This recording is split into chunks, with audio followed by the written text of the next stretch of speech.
오늘 우리에게 주시는 하나님의 말씀은 에베소서 4장 17절에서 24절입니다. 그러므로 내가 이것을 말하며 주 안에서 증언하노니 이제부터 너희는 이방인이 그 마음에 허망한 것으로 행함같이 행하지 말라.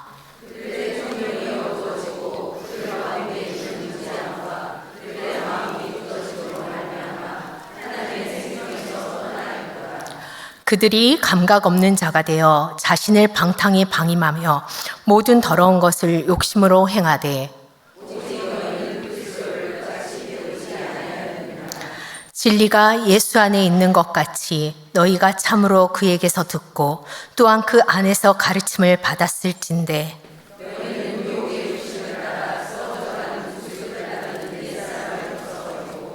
오직 너희의 심령이 새롭게 되어 하나님을 따라 의와 진리의 거룩함으로 지으심을 받은 새 사람을 입으라. 아멘.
자, 오늘은 우리 에베소서 4장 말씀으로 새 사람을 입으라 라는 제목으로 우리 구역공과 아마 이번 달 사과로 알고 있는데요, 그 부분을 한번 살펴보고자 합니다.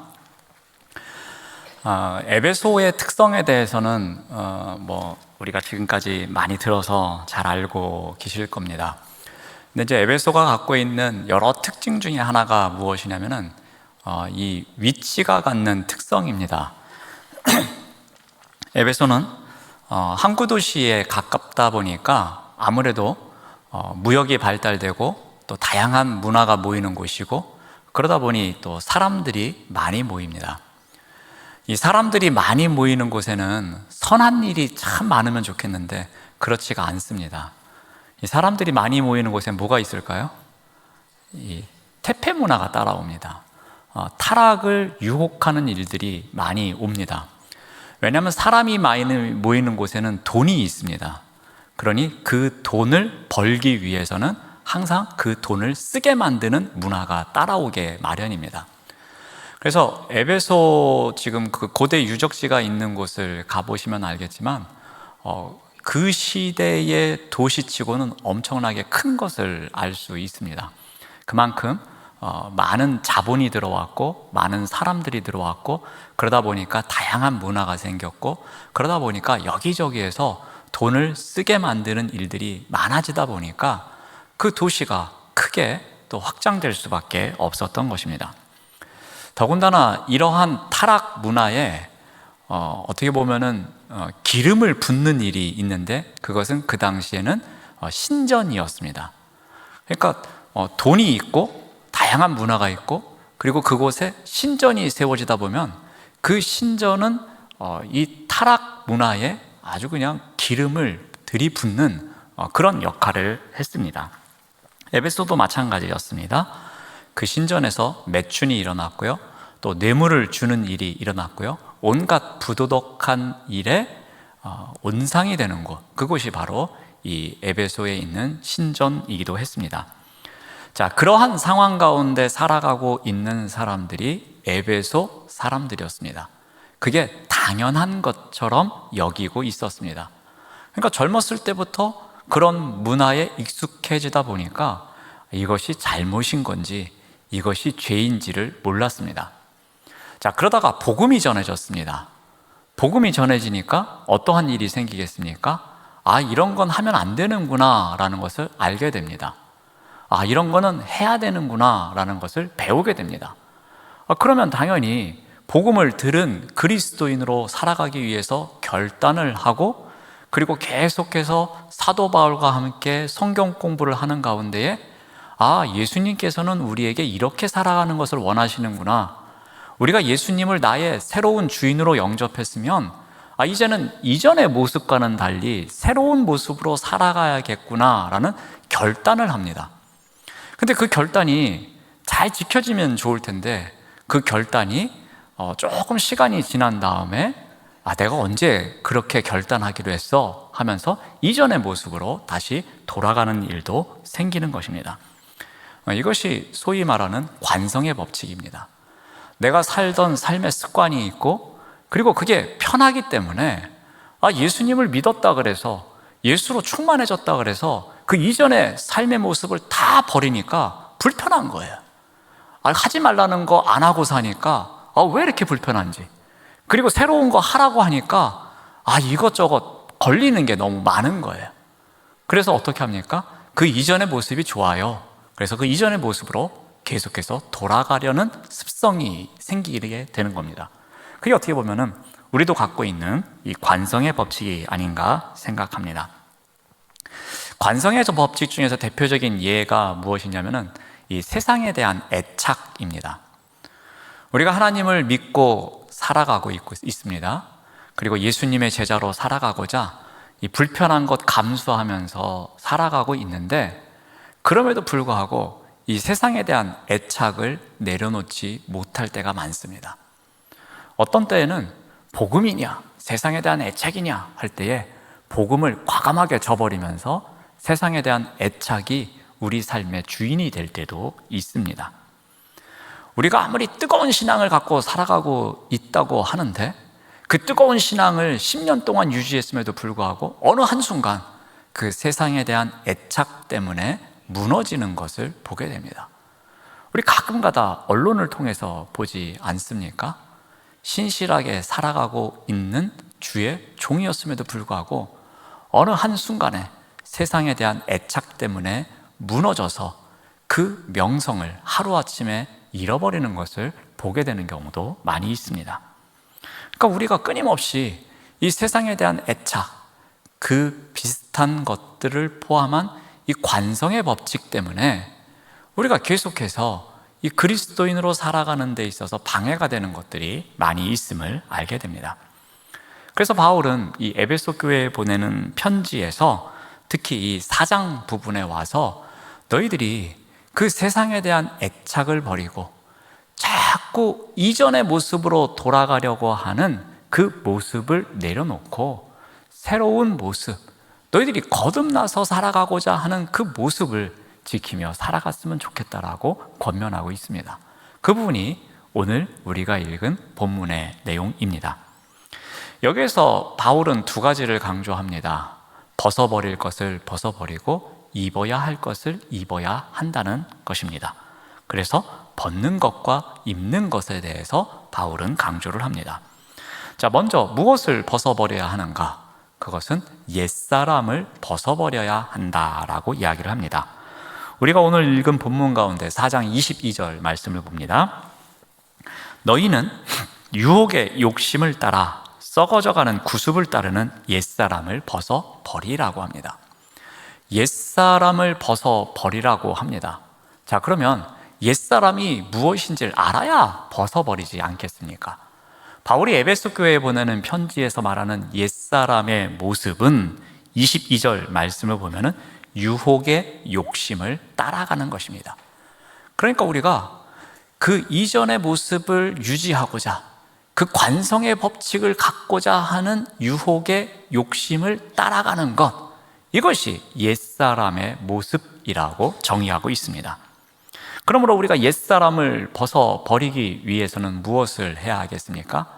우리로 하여금 끊임없이 유혹하는 욕심, 그 욕심을 내려놓는 것, 그 욕심에서 벗어나는 것이 옛사람의 모습을 벗는 것의 첫 번째 행동이 된다는 것입니다.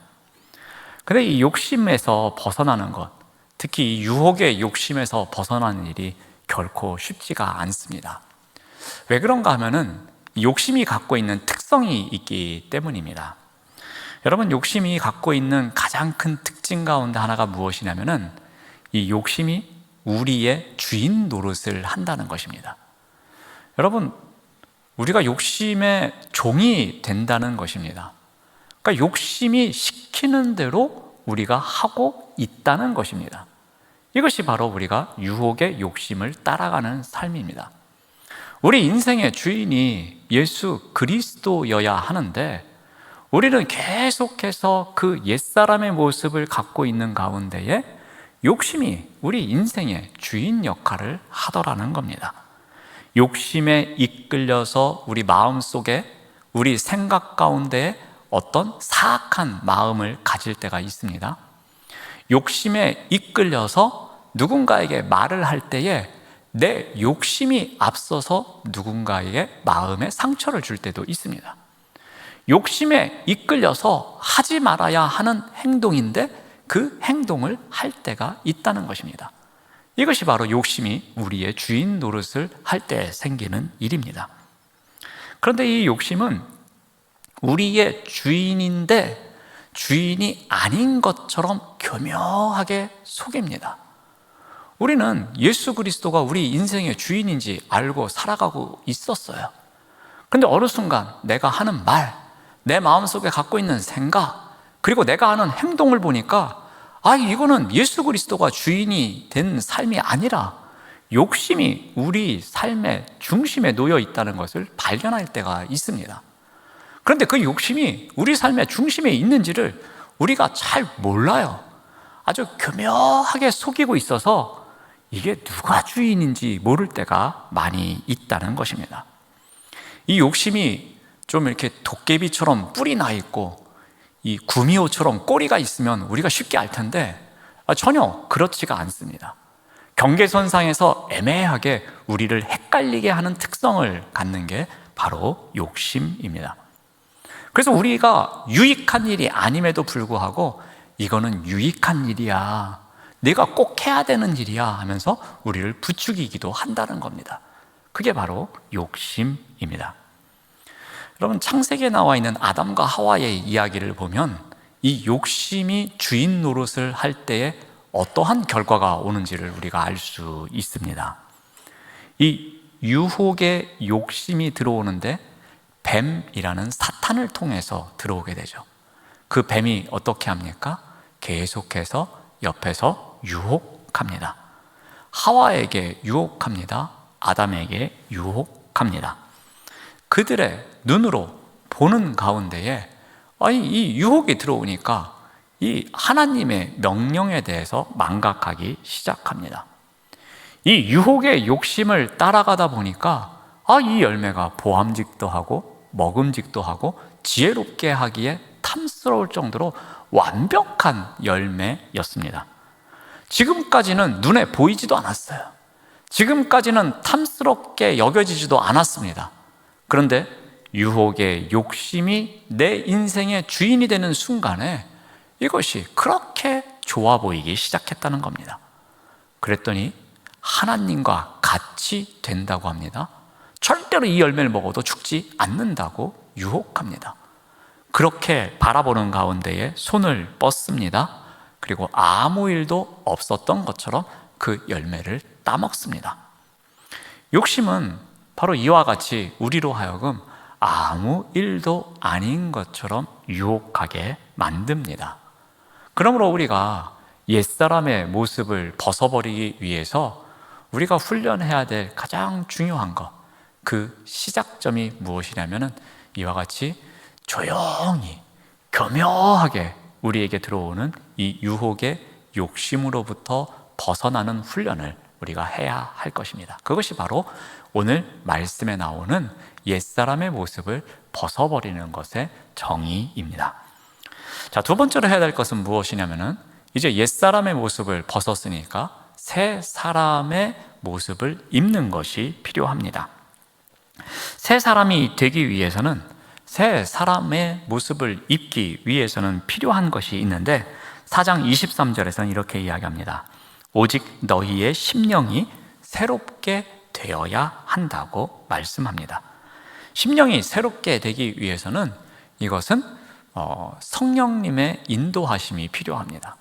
성령님께서 이끌어 주시는 가운데 이 심령이 새롭게 되는 것이 필요합니다.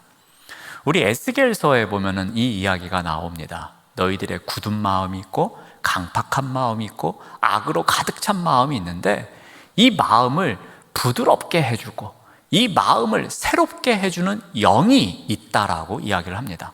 바로 성령의 능력입니다.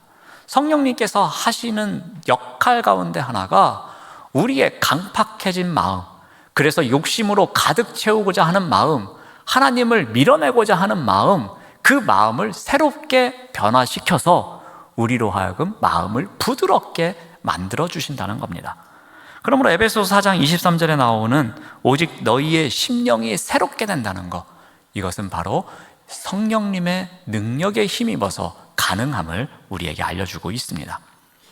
자, 성령이 새로워진 사람, 이런 사람은 어떠한 사람인지, 이 사람이 해야 할 일이 무엇인지를 4장 24절에서는 이렇게 알려줍니다. 하나님을 따라 의와 진리의 거룩함으로 지으심을 받은 새 사람을 입으라 라고 합니다. 심령이 새로워진 자, 심령이 부드러워진 자, 심령이 성령의 능력에 의해서 변화된 자, 그 자가 바로 새 사람을 입은 자이다. 그렇다면 새 사람을 입은 자는 어떻게 살아가야 되는가? 새 사람을 입은 자의 정의를 내리는데 그게 바로 하나님을 따라 살아가는 자라고 이야기를 합니다. 그러니까 심령이 새로워진 자는 하나님을 따라가는 사람으로서 새 사람을 입게 된다라는 이야기입니다. 새 사람은 전 인격적인 삶 전체가 하나님을 따르는 자입니다. 그 시대의 풍조를 따르는 것이 아니라, 그 시대에서 강조하는 것을 따르는 것이 아니라, 그 시대에 이 정도 욕심은 갖고 있어야 한다고 유혹하는 것을 따르는 것이 아니라 하나님께서 기뻐하시는 것을 따라가고 하나님께서 서 있기를 원하는 곳에 서 있고 하나님께서 행하기를 바라시는 것을 소원하며 그렇게 살아가고자 노력하는 삶을 이야기합니다. 성령이 이끄시는 새로운 심령으로 하나님을 따라 살아가는 새로운 사람이 되는 것, 그것이 우리가 옛사람에서 벗어나서 그 다음으로 해야 할 단계입니다. 자, 오늘 말씀을 간단하게 정리를 해봅니다. 옛사람은 어떠한 사람입니까? 유혹의 욕심을 따라가는 자입니다. 그러면 새 사람은 무엇을 따라가는 자입니까? 하나님을 따라가는 자입니다. 그러니까 우리가 옛사람을 벗어버려야 되는데 그 벗어버려야 되는 모습이 무엇입니까? 유혹의 욕심을 따라가는 것. 그리고 우리가 입어야 되는 것이 있는데 새 사람을 입는 것, 그것은 무엇을 따라가는 것입니까? 하나님을 따라가는 삶입니다. 그러니까 이것을 한 문장으로 정리하면 따라가지 말아야 될 것을 따라가지 말고 따라야 할 것을 따라야 하는 것, 이것이 바로 새 사람을 입는 모습이라는 것을 기억하시면 좋겠습니다. 새 사람의 옷을 입은 자가 어떻게 살아가야 하는가? 그것은 우리가 찬양으로 고백했던 것처럼 예수로 충만한 삶을 살아가야 할 것입니다. 즉 예수님의 말씀처럼 살아야 할 것이고 예수님께서 생각하시는 대로, 예수님께서 말씀하시는 대로, 예수님께서 섬기시던 대로, 예수님께서 행하시던 대로 우리가 살아가는 삶, 이것이 바로 우리가 예수님의 옷, 새 사람의 옷을 입고 살아가는 삶의 모습이 아닌가 생각해 봅니다. 자, 오늘 말씀 이러한 내용을 갖고 우리 적용 문제 두 문제를 한번 풀어보도록 하겠습니다. 우리 큐티책을 갖고 계신 분은 186쪽을 펼치시면 될 것 같고요. 그렇지 않으신 분들은 우리 문제만 보도록 하겠습니다. 먼저 적용 첫 번째 문제입니다. 그리스도의 빛으로 조명해 볼 때 내 안에 여전히 남아있는 어둠의 일이 있다면 그것은 무엇일까요? 라는 질문입니다. 그러니까 그리스도의 빛으로 조명해 볼 때에 우리가 말씀에 따라서 이렇게 나의 모습을 돌아보니까 여전히 나에게 남아있는 어둠의 일이 있다는 겁니다. 즉 옛사람의 모습, 옛사람을 벗어버리는 게 첫 번째 단계인데 여전히 내가 벗어버리지 못하고 관성의 법칙에 이끌려서 살아가고 있는 모습이 나에게 있는 것이 무엇일까라는 겁니다. 자, 아마 이것은 각자의 또 상황에 따라서 다양한 예가 있을 줄로 압니다. 근데 한 가지 좀 원론적인 이야기 하나 말씀드리고자 합니다. 여러분 이런 이야기 많이 들으셨을 겁니다. 사람은 변하지 않는다라는 이야기. 여러분 어떻게 생각하십니까? 사람은 변합니까? 안 변합니까? 변해요, 안 변해요? 자, 변한다고 생각하시는 분 손 들어보시기 바랍니다. 절대로 안 변한다고 생각하시는 분 손 들어보시기 바랍니다. 이것도 아니고 저것도 아니고 그러면 나는 변하는 사람도 봤고 변하지 않는 사람도 봤다. 남 이야기 하지 마시고 내 이야기를 하셔야 됩니다. 나는 변할까요? 안 변할까요? 남 이야기 할 때는 별로 답 안 하시다가 내 이야기를 하니까 이제 자신감 있게 변합니다 라고 답변을 하십니다.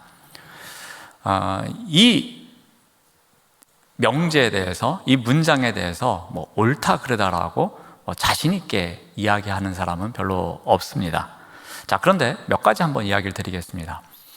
이 이야기가 옳다 하면서 과학적인 증명을 해낸 사람이 있습니다. 이것은 무엇이냐면 세포학에서 접근을 한 건데요. 우리의 세포는 날마다 새로 죽고 날마다 죽는 세포가 있는 반면에 새롭게 또 태어나는 세포가 있습니다. 그래서 죽는 세포가 더 많으면 우리가 이제 노화가 더 많이 진행되는 거겠죠. 근데 이 주기가 7년이라고 이 세포학자들이 이야기를 합니다. 그러니까 7년 전에 내가 갖고 있던 세포는 지금 7년이 지난 이 시점에는 세포가 하나라도 있다 없다? 없다는 이야기예요. 7년 주기로 그 세포가 계속 죽고 또 새로운 세포가 태어나면서 이 세포가 싹 바뀌어간다는 거예요. 그래서 7년이면 우리의 세포는 완전 교체된다는 이야기가 있습니다. 이 이론을 끌어와서 여기에다가 적용하는 거예요. 그러므로 어떻다? 사람은 변하지 않는다라는 말은 틀렸다라는 거예요. 자, 그러면서 하는 이야기가 뭐냐면은 이 이야기가 맞다라고 하는 사람, 사람은 절대로 변하지 않는다라고 이야기하는 사람은 주로 어떠한 사람이냐? 내가 내 방식대로, 내 고집대로 누군가를 변화시키려고 했는데 10년, 20년, 30년을 해도 야, 이 왼수는 안 변하더라 라는 생각을 한 사람들, 그 사람들은 이 명제에 대해서 잘못되었다라고 이야기를 하더라는 겁니다. 그러니까 뭐 예를 들면은 꼭 제가 뭐 남편이라고 안 했습니다. 누군가를 내가 변화시키려고 그렇게 노력을 했는데 신혼 때부터 내가 지금 환갑이 될 때까지도 했는데도 불구하고 30년이 넘도록 야, 이 인간이 이렇게 안 변할 수가 있느냐. 그러니까 사람은 변하지 않는다, 이 말이 맞다라고 한다라는 거예요. 근데 세포학적으로 접근하면 전혀 그렇지 않다라는 겁니다.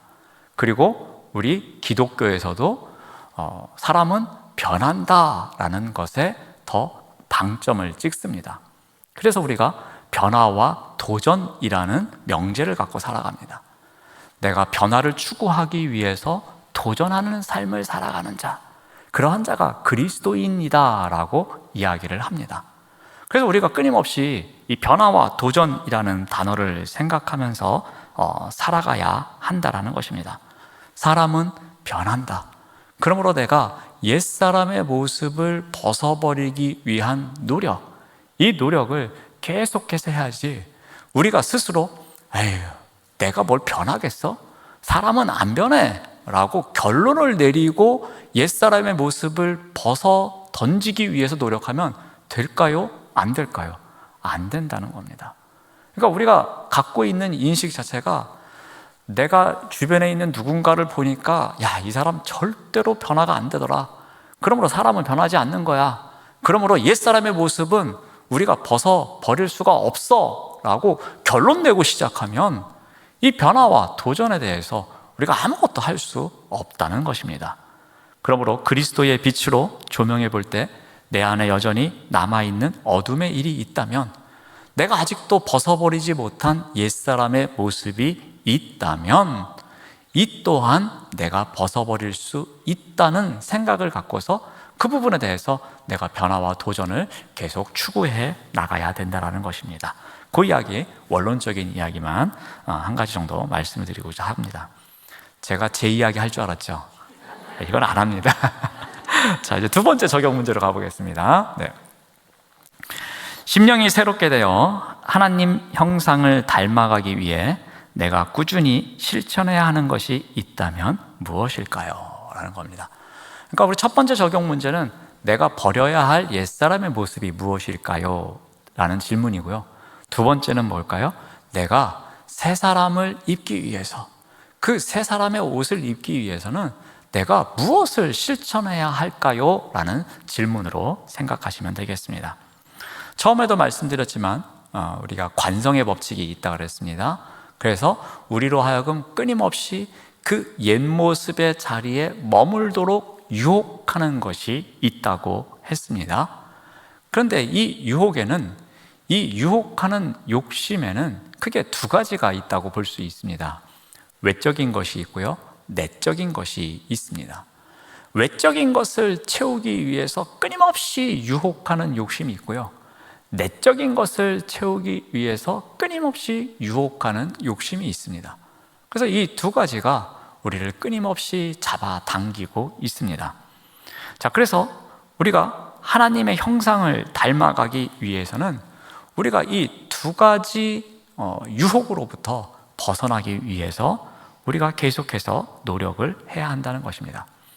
자, 이것이 잘 되기 위해서는 우리에게 필요한 게 뭐냐면요, 이 성공 사례입니다. 아무리 작은 것이더라도 이 성공 사례가 있어야 합니다. 우리 아이들 공부를 시킬 때 어떻게 합니까? 구구단을 외우라고 할 때에 그 2단부터 9단까지 한꺼번에 외우는 것보다는 2단을 쉬운 구구단인 1단이나 2단, 뭐 3단, 그것을 외웠을 때에 박수를 쳐주고 격려해주고, 그래, 이제 2단을 외웠으니까 다음엔 3단을 외울 수 있어. 그리고 그 다음에 사단을 외울 수 있어 하면서 그 하나의 성취감, 내가 이것을 해냈구나라는 것을 알 때에 그 다음 단계로 나아갈 수 있는 거거든요. 우리의 신앙생활도 마찬가지입니다. 우리가 새 사람이 되기 위해서 도전할 때요, 처음에 뭔가를 도전했는데 처음부터 절망합니다. 아유, 나는 안 되는구나. 내가 이거 했는데도 안 되는데 그 다음에 내가 뭘 할 수 있겠니? 라면서 절망이 먼저 앞서기 시작하면은 우리가 새 사람의 옷을 입는 일조차에 대해서 도전하는 것을 꺼려합니다.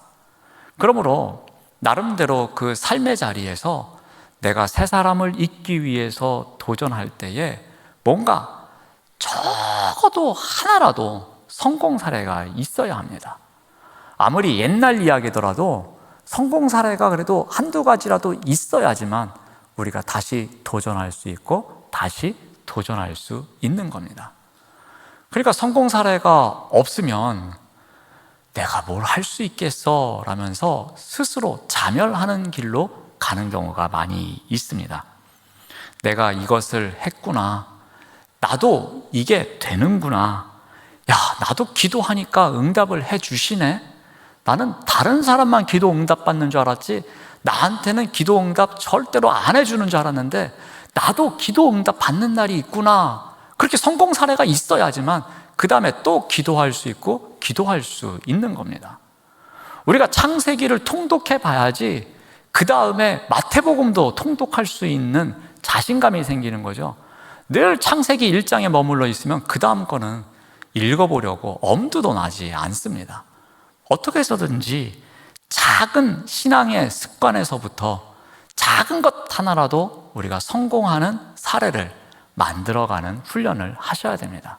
그래야지만 우리가 또 한 단계 올라가고 한 단계 올라갈 수 있는 것입니다.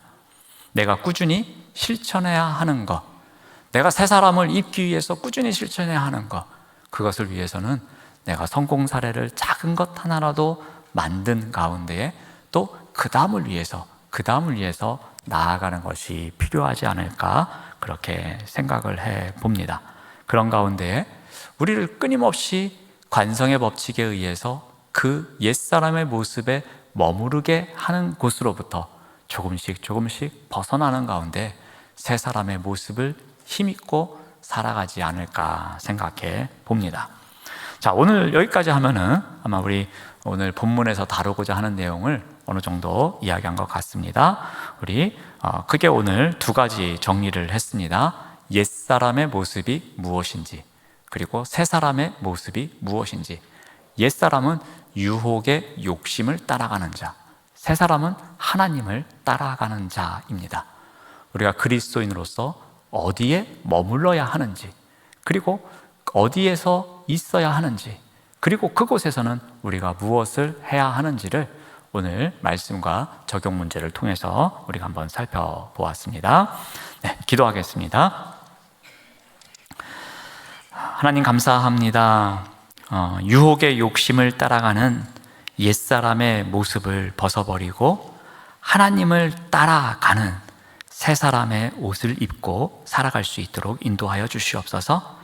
우리가 새 사람의 옷을 입고 살아갈 때에 이 땅에 오셔서 우리에게 본이 되셨던 예수 그리스도처럼 생각하고 예수 그리스도처럼 말하고 예수 그리스도처럼 섬기며 살아가는 우리 모두가 될 수 있도록 인도하여 주시옵소서.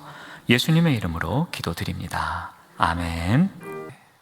광고 드리겠습니다. 연합구역 예배는 구역원들과 함께 드리는 예배입니다. 가능한 구역원들을 독려하셔서 함께 예배 드리시기 바랍니다. 매달 구역 돌봄 보고서를 작성 및 제출해 주시고 권찰회 교육에 힘써 주시기를 바랍니다. 구역 예배, 올백 구역 예배, 교구 신방에 힘써 주시기 바랍니다. 2024년 신임 재직 추천이 11월 5일 주일까지 있습니다. 사랑의 쌀 나누기가 11월 12일 주일에 있습니다. 그 다음 5번 광고인데요. 예배가 끝나면 축도 후에 잠시 자리에 앉아주시면 감사하겠습니다. 우리 영등포구청 복지정책과에서 복지 사각지대에 있는 성도님들을 지원하는 내용을 한 5분 정도 홍보할 계획입니다. 축도가 끝나면 나가지 마시고 잠시 자리에 앉아주시면 감사하겠습니다. 2023년 하반기 건찰의 일정 안내입니다. 11월 19일 주일에 교구별 찬송 경연대가 있고 11월 24일 금요일에는 종강 및 6교구 주간 연합 구역 예배 있습니다. 건찰의 연합구역 예배 후 교구별 모임이 각 장소에서 있습니다. 5교구 주간 연합구역 예배를 마치겠습니다.